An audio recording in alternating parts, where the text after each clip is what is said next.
Hi, everyone. Today and tomorrow's lessons are going to be based on the two most frequent errors that I saw from the comparative analysis essays. The first one of those, which we're focusing on today, are run on sentences. And I know a few of you, actually, probably most of you, got some sort of comment on your essay if you shared it with me about run on sentences. So I wanted to explain what exactly those were in case you forgot or you never learned in the first place. I want to show you some examples of what they look like. I want to go over the three ways to fix a run on sentence, and then I will send you on your way to do some independent practice. So here we go. How to identify and fix run on sentences. I want you to look at these two passages and tell me what is the difference. Tessa went to the store.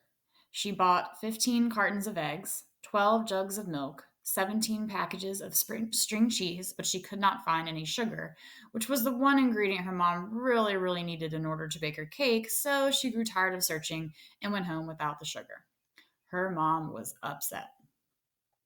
All right, let's try the second one. Tessa went to the store. She bought 15 cartons of eggs, 12 jugs of milk, 17 packages of string cheese, but she could not find any sugar, which was the one ingredient her mom really, really needed in order to bake her cake. So she grew tired of searching and went home without the sugar. Her mom was upset. Whew. If you think that both of those are run on sentences, you're actually wrong. Only the right one is a run on sentence. Do you think you know why? What does this passage have that this one is lacking?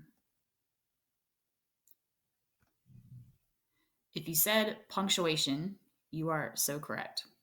Run on sentences are not just really long sentences. A run on is a sentence that inappropriately connects too many ideas without the proper connections. And I've listed some of those connections below. You can use a semicolon to correct a run on sentence, a comma, fanboys, if you remember from our good old no red ink times, or a simple period. So here is an example for you.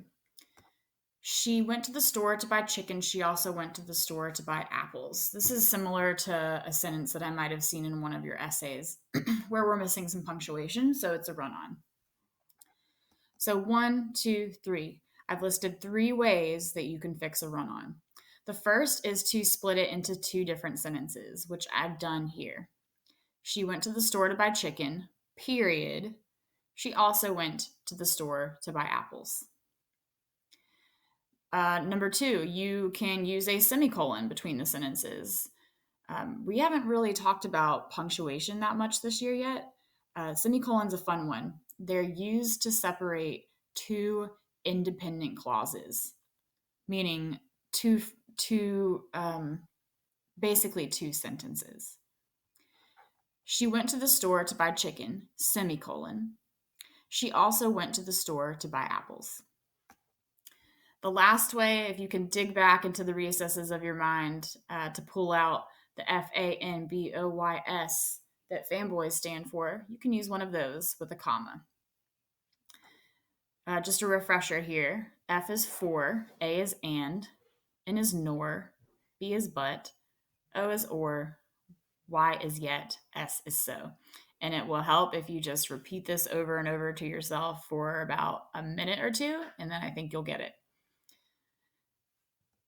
So here you can see that I've added the word and a comma. She went to the store to buy chicken, comma, and she also went to buy apples.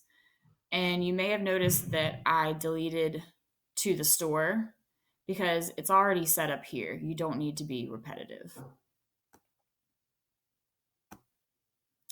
One more example to try. They weren't dangerous criminals, they were detectives in disguise. So if you read this out loud, and I did recommend to a lot of you to read your essays out loud, because when you do that, you'll often see where the natural pauses are.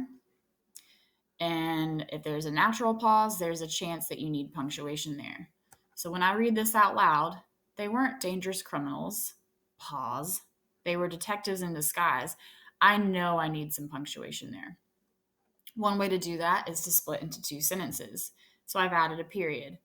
They weren't dangerous criminals. Period. They were detectives in disguise. Number two, I've used a semicolon. They weren't dangerous criminals. Semicolon. They were detectives in disguise. And then here I've used the but from Fanboys, because we're setting up an opposite kind of setup here. So but makes sense. They weren't dangerous criminals, but they were detectives in disguise. You wouldn't say nor they were detectives in disguise, because nor means they aren't. They are. You wouldn't use or. They weren't dangerous criminals, or they were detectives in disguise. So you really have to go through these and find the one that fits the best. One more example with a different fanboy. I'm not going to go over these other two, but I just wanted to show you a different example. My cat meowed angrily. I continued to play video games. So this cat is doing something. Meanwhile, the person playing video games is ignoring it. That kind of implies that the cat wants attention and the owner should do something about it. So I decided to use the word yet. My cat meowed angrily, yet I continued to play video games. You could also use the word and. You could also use the word but I wouldn't use something like nor or for that one. And I probably wouldn't use so unless the point of continuing to play video games is to train the cat not to meow at you all the time. So that's it. Pretty simple. Go through the slide one more time and look at those three ways to fix a run on, either by adding a period, a semicolon, or a comma with fanboys. Next up on the daily lesson plan is going to be your independent practice. When you are done with that, you can email it to me at megane_Barbie@charleston.k12.sc.us and reach out if you have any questions.